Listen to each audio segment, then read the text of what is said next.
Pozdravljeni!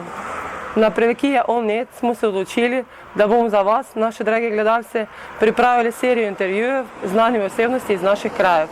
Kot prvega smo obiskali Dušana Zorka. Če še niste bili v njegovi gostilni, ste se večkrat zagotovo peljali mimo ali ste vsaj slišali zanj. Znano je, da je Dušan Zorko postal najobrtnik leta 2019. Pokukamo notri.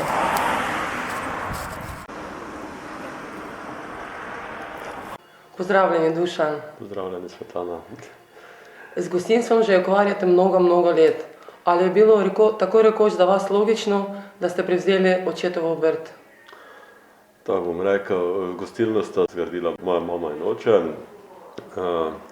Logično ni bilo, ampak smo živeli tako življenje, da smo bili vsak dan v gostilni. Seveda sta nas oče in mati tudi pokazala to delo, povedala, kako pač mi služimo kruh in smo mogli tudi vsak po svojih močeh tudi pomagati in se naučiti delati v gostinstvu.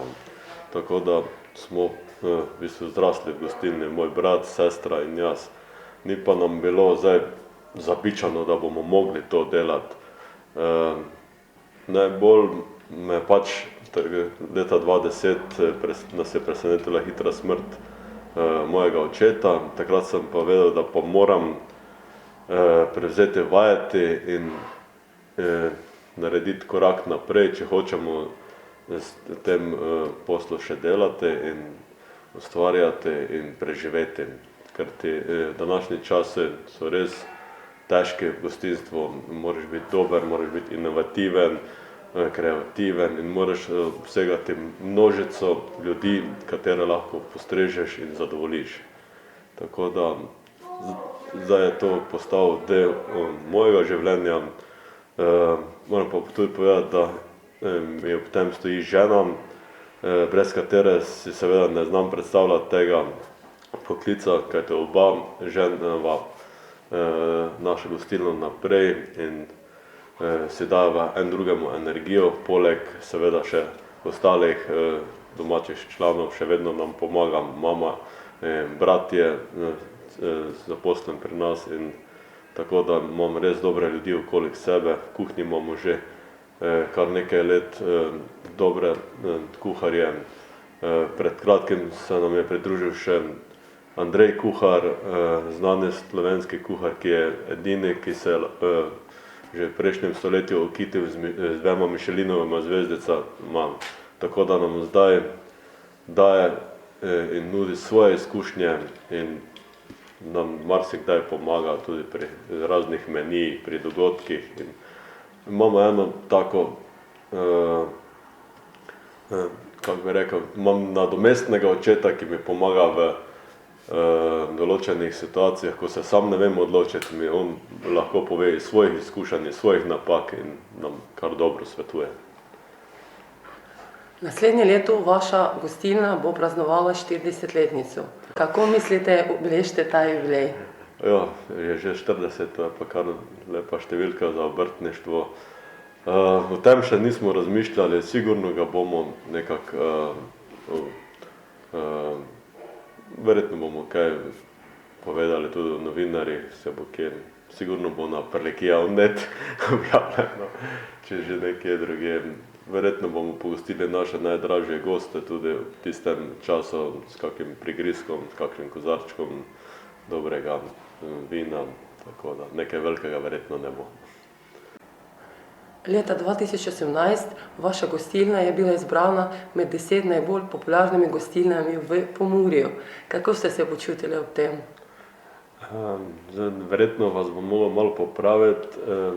V Pomurju smo bili izbrani kot najbolj popularna gostilna. To nas je tudi malo presenetilo, ampak to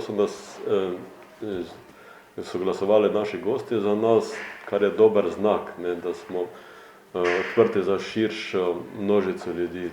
Jaz mislim, da zajemamo res veliko skupino ljudi, ki hodijo k nam, ki praznujejo različna slavja, poslovne dogodke, razne rojstne dneve in mogoče zaradi tega tudi dobre malice še vedno kuhamo in se pri nas obrne ogromno različnih ljudi in zato so verjetno tudi tako izglasovali. Tako da te nagrade smo bili zelo veseli, ker to je ena potrditev, da smo, če smo bili všečna gostilna gostom, da so do nas glasovali, verjetno smo bili tudi potem zato zelo ponosni na to. Poleg gostinstva se ukvarjate še z marsikaterimi drugimi dejavnostmi. Vaša največja ljubezen je kasaški šport. Ja, v bistvu sem se že skoraj rodil s konjem in ker sem bil najmlajši otrok, me je vedno oče vzel s sabo v štalo in tako niso imeli časa za mene, ampak sem se tam igral in tudi v bistvu odraščal s konji. Konji so me nekako prevzeli in so res moja strast in prvo dirko sem začel voziti že pri 16. letu in to je mogoče bila tudi dobra poteza očeta, da mi je zaupal že pred tako mladih letih. Danes se vsi bojimo za otroka, ne, še se premlade ne smemo še jim, ampak nekaj poguma včasih mora biti, da nekomu daš vajeti, predaš in da ta šport gre naprej. V bistvu se nam dosti dogaja tudi v naših krajih, v Ljutomeru, kjer je ta šport zelo popularen, da ena generacija to zelo dobro dela, druga pa se ne navduši prav čas in pač konjske družine grejo v pozabo, nimajo več konjev, ne ukvarjajo se več s tem športom. Če pa tu zadosti strasti in spet razuma od celotne družine, je pa to lahko en dober fajn hobi, s katerim živiš poleg svojega dela, ki te sprošča, ki te odpre tiste ventile, ko imaš najbolj naporne dneve, te konji lahko pomirijo in ti dajo dodatno energijo za še več dela in boljšega dela. Tako da imamo konji so naš ventil in tudi žena prihaja iz konjeniške familije, tako smo se tudi spoznala. Tako da oba uživamo v tem in tudi svoje otroke vzgajamo, da bodo imeli konje radi in da bodo tudi mogoče lažje preživeli puberteto in svojo mladost. V konjih je to eno dobro zdravilo, bom rekel. Trenutno kasaški šport v nezavidljivem položaju. Vrstijo se kritike, da vozniki kasačev nehumano ravnajo z živalmi. Povejte, kakšen je vaš odgovor na te kritike? Jaz se s tem sigurno ne strinjam. Vsi, ki imamo športne konje, si želimo, da se naši konji čim boljše počutijo. Tako jim nudimo najboljšo možno veterinarsko oskrbo, najboljšo prehrano, večkrat na dan jih prehranjujemo, morajo imeti zadosti svobode, da so lahko zunaj, da se prosto gibajo, da so sproščene in ogromno delamo na psihi konja, da niso nervozni, ker nervozen konj ne more dirkati, moraš iti s konjem, ki je vladljiv, ampak to lahko doseže samo z enim mirnim delom, tako da s tem se res ne bi strinjal, da delamo nehumano. Tudi že kar nekaj let imamo tudi stroga pravila v dirkah, da se konje ne pretepa, da se jih samo z bičem opozarja in bič je ena naša podaljšana roka v dirki, s katerim usmerjamo konja, nikoli pa ne zmagujemo z bičem in tudi sam ne podpiram tega. Zaradi mene bi lahko vozili tudi brez bičev, ampak vseeno naj se ostanejo, ker gre vseeno zaradi ene varnosti, da lažje konja usmerjaš, imaš eno podaljšano roko, ni pa namenjeno za pretepanje. Jaz mislim, da še našim konjem godi lepo, toliko kot imajo naši konje nege, marsikateri človek nima in s tem se res ne bi strinjal. V kasaški šport, tudi kot v kateri drugi šport, je treba veliko vlagati. In to ni samo denar in trud posameznikov, ampak treba iti s časom naprej. Slišala sem, da sodelujete z bioenergetikom. To drži? To drži, ja. Rad uporabljam kakšne metode zdravstvene, ki niso tudi prav samo medicinske, tudi alternativno medicino radi, od osteopatije, kiropraktike, bioenergetika, ker vse te malenkosti mogoče na koncu odločajo, mogoče tudi malo psihično, malo pa nekaj pa sigurno resnice je v tem, ampak moraš to verjeti, s tem živeti in potem ti to konj vrača sigurno na najboljši možen način.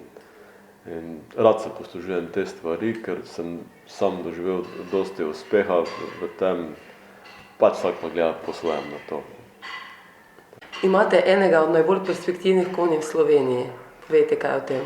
Ja, imamo Džimpeto Joya, to je žrebec, ki je lansko leto zmagal kasaški slovenski derbi. To je največja dirka, kaj jo lahko konj v Sloveniji doseže. Potem smo zmagali še z njim v Italiji, dvakrat Treviso.